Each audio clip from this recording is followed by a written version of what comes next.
So this is a very important video. This video was requested to me by my main man on Twitter, Bean Keen 3. Shout out to him. He is the one that gave me the idea for this video, and I do think this is worth talking about because there's not a whole lot going on in boxing right now, and I do think this is worthy of a true school sports video. So I'm gonna give it some attention. I'm gonna throw some gasoline on the fire.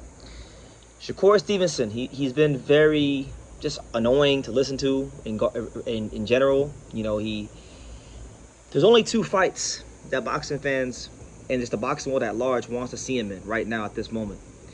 Number one being Devin Haney, and number two being O'Shaquie Foster. Anything outside of those two fights right now is just not worth talking about, right? And so it's annoying because people got mad at me over the weekend. I was getting a lot of comments on Twitter, a lot of comments on YouTube, negative comments too, because I asked William Zepeda about fighting Shakur Stevenson in a rematch, because Shakur Stevenson was running his mouth saying that if Lamont Roach beat Zepeda, that he would fight Lamont Roach for the WBC lightweight title. Which, okay, so if you were going to fight Lamont Roach for the WBC title, and Zepeda looked great, sensational, like looked like one of the best fighters in the world in that fight, if he looked as great as he did and you were going to fight that guy that he beat, why not just run him back with him, right? I wouldn't even think to ask this question in the first place if Shakur Stevenson was out here handling his business and fighting the guys that people want to see him fight, like Devin Haney and or O'Shaquie Foster. So that leads me to this tweet right here, because he's not fighting Devin Haney, because he's not fighting O'Shaquie Foster, Ray Valenzuela, being a Zulu boxing fighter himself, he's entered the queue, and he's like the alternate option. It's even getting to a point where it's like, bro, I don't even want to see the Ray Valenzuela fight. I don't even care about it. But, you know, if you're not going to fight those guys and you're signed to Zuffa, you know, that's a fight that could easily be made to keep you busy, keep you active, right? So why not fight him? He's not no bum. He was a world champion. You know, he just knocked out a guy that gave you your hardest fight. Granted, that same guy was coming off of a bunch of inactivity. We acknowledge that here on True School Sports, but nonetheless, the guy that hit you upside your head and had you running for cover for the whole fight, and it's the truth, like, he wasn't trying to really engage Edwin De Los Santos. Rao just knocked him out and avenged that loss, right? So, you know, you're not fighting Devin, you're not fighting O'Shaquie Foster. Okay, fight Rao, stay active. It's a good, fun fight, action fight. Why not do it, right?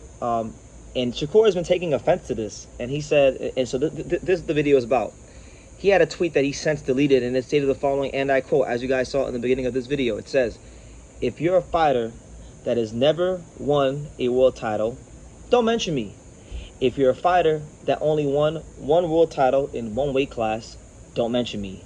You dudes are bench players. You don't start in the game. You can't talk to me. Hashtag 4 division champ talking. Hashtag him." That's Shakur Stevenson's tweet. So what I took from that tweet is this. Number one, Shakur Stevenson just called Raymond Ford and Keyshawn Davis, his brothers, his friends, bench warmers. He called these dudes Steve Novak. He called these guys Pablo Prigioni. You know, he called these guys Chris Kaman. He called these guys, you know, J.R. Smith, Jamal Crawford. You know, bench players, not starters, bench players. You know, so how are you going to talk about your friends like that, your brothers? Keyshawn Davis only won one world title and abruptly lost it on the scale.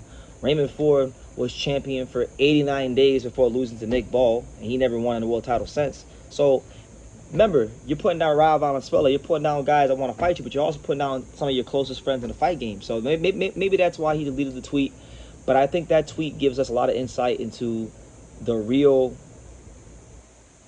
psyche of Shakur Stevenson right now. And by the way, guys, before any of you come on here with your panties hurting and start crying and mourning and start doing all that stuff, I don't hate Shakur Stevenson. In fact, I've got videos on this channel from 2018, 2017, talking about how I think Shakur Stevenson is going to go on to have a better career than Devin Haney, which, by the way, not even sure I fully believe that anymore, but I've always talked highly of Shakur Stevenson. I never once picked against him, and I interviewed Shakur Stevenson and was talking very well about him before he even competed in the Olympic Games. So before you come in here and you start talking all this nonsense about, oh, you're a hater, this, that, and the third, no. I'm calling up for what I see. It's like, a lot of the boxing world wants to see Shakur. I mean, everybody wants to see him fight Devin Haney. That's a fight that's been talked about. Those are two guys that have been linked to each other forever. Just for the simple fact that, you know, before Devin Haney turned pro, he was a guy that a lot of people were pegging to be the fighter to bring back the gold medal for the USA. He obviously did not do that. He decided to go to Mexico and turn pro early. So then Shakur Stevenson became that guy, right?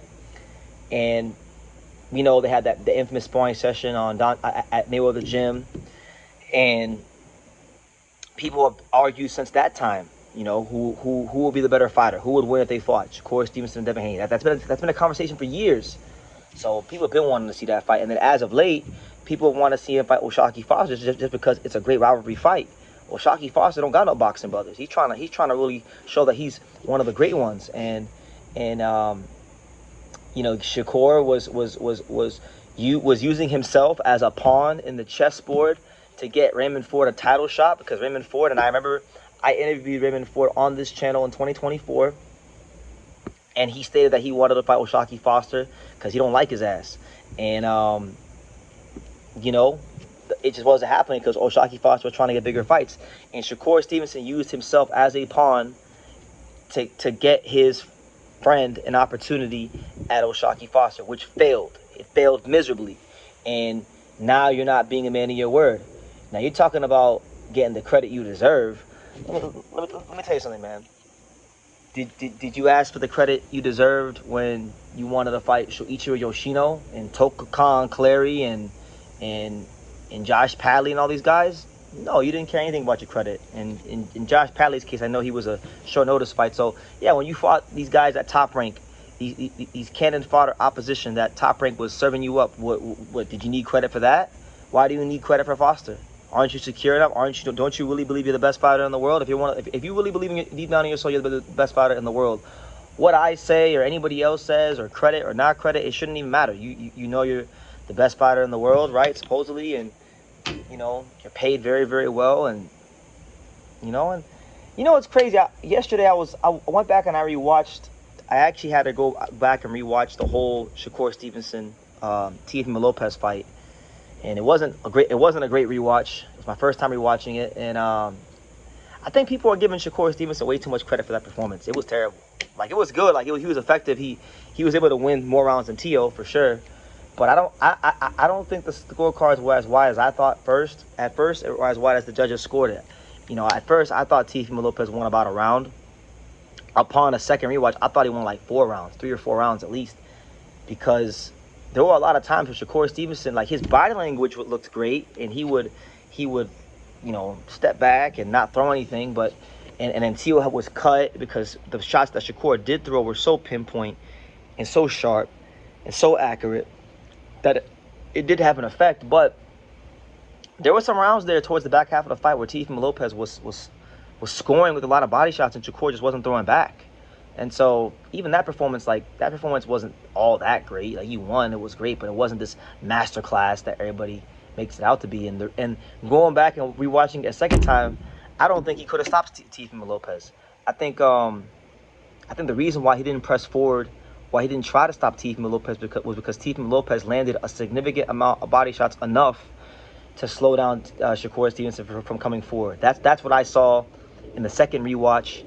He won the fight, good for him, but it wasn't this like Gotti war that Gotti Mayweather that everybody made it out to be, you know. So I'm just saying, man, I'm tired of it. I'm tired of him. He's acting like he's above fighting anybody. You're too good. So who should he fight? I know people are gonna say I'm hating, but how am I hating if people are asking him to fight Devin Haney? He don't want to fight Devin Haney. People are asking him to fight O'Shaquie Foster. He doesn't want to fight O'Shaquie Foster. Nobody's even asking him to fight Ray Valenzuela. But Ray Valenzuela did knock out the guy that gave you arguably your toughest fight in Edwin De Los Santos.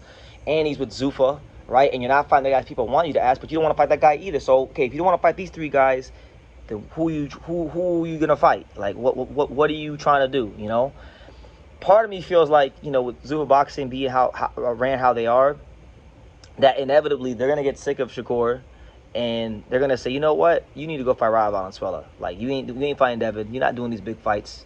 You're not fighting none of these guys.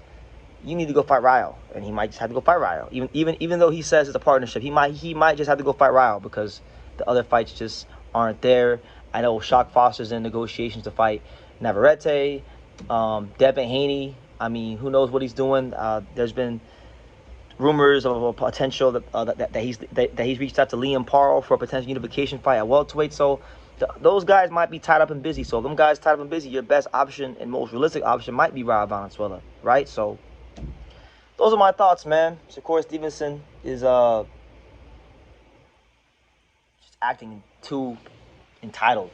Like, honestly, fight someone, man. That's it. Just fight someone.